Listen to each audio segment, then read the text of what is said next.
तीतरो थाना अध्यक्ष मुकेश कुमार गौतम ने पुलिस जवानों को हथियारों के साथ कराई बलवा ड्रिल। थाना तीतरो में थाना अध्यक्ष मुकेश कुमार गौतम ने समस्त स्टाफ को दंगा नियंत्रण निरोधी दस्ते में तब्दील किया। पुलिस जवानों ने हथियारों के साथ बलवा ड्रिल भी की। थाना अध्यक्ष मुकेश कुमार गौतम ने कहा, किसी भी कीमत पर शांति व्यवस्था को भंग नहीं होने दिया जाएगा।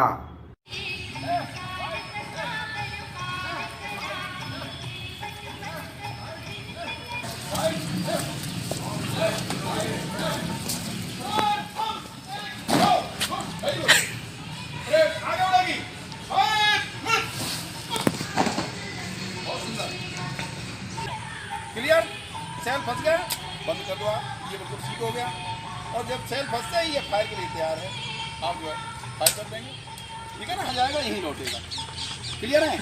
अगर मैं यूँ कर दूंगा तो इतनी दूरी पर जाएगा, यूँ कर दूंगा आगे बढ़ेगा, यूँ कर दूंगा तो पहले दूरी पर जाएगा।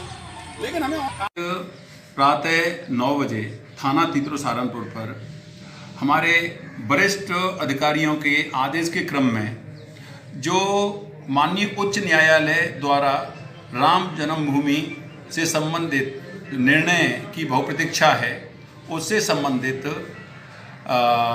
जो शांति व्यवस्थाएं बनाए रखने के लिए भिन्न भिन्न गांवों में हम मीटिंग भी ले रहे हैं। साथ में अपने पुलिस बल को भी किसी भी परिस्थिति से निपटने के लिए तैयार कर रहे हैं। और ऐसी स्थिति के लिए आज हमने थाने पर बलवा ड्रिल कराई। इसमें किस प्रकार से हमें भीड़ को नियंत्रित करना है तथा किस प्रकार से हमें अपने जो इक्विपमेंट है उनका प्रयोग करना है तथा हमें अपने अस्त्र शस्त्रों का प्रयोग करना है। हम